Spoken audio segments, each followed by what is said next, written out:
Hello mga ka-showbiz at 18 dyan. Mayroon tayong segment na naman, opinion, komento, suggestion tungkol doon sa concert ng Benny sa Dubai. Yes, iniintriga ngayon ang Benny na mukha daw mall show ang kanilang concert sa Dubai. Walang ka-effort-effort. Yan nga ang napag-usapan sa channel, sa YouTube channel ni Ogie Diaz. At ito nga ay maraming nainis at maraming naunsyami sa concert ng Benny dahil wala man lang effort, wala man lang ka-strong na performance, hindi katulad ng SB19 na talaga namang personalized at customized at talagang ang artistry ng SB19 ay andyan, very creative. Unlike sa Benny, walang kalatoy-latoy, walang dynamic live performance ang Benny. Unlike sa SB19 na talaga namang bigay na bigay, todong-todo at talaga namang mapapahype ka at mapapakilig at mapapasigaw sa kanilang performance every concert at every shows.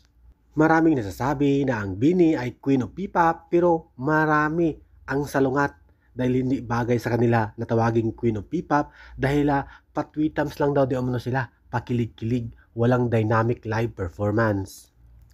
Pero in fairness, maraming kanta naman ang napasikat ng Benny at marami silang mga achievements na at naimbita na sila sa mga international competition.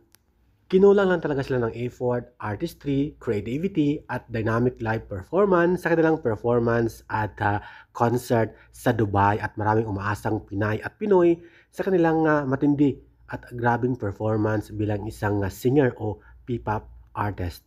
Walang budget daw masyado ang concert nila, hindi binadgetan ng ABS-CBN Kapamilya. Pero better luck next time, yan ang sabi ng iba, na sana ay bigyan naman ng effort at creativity ang concert ng Benny sa next venue nila.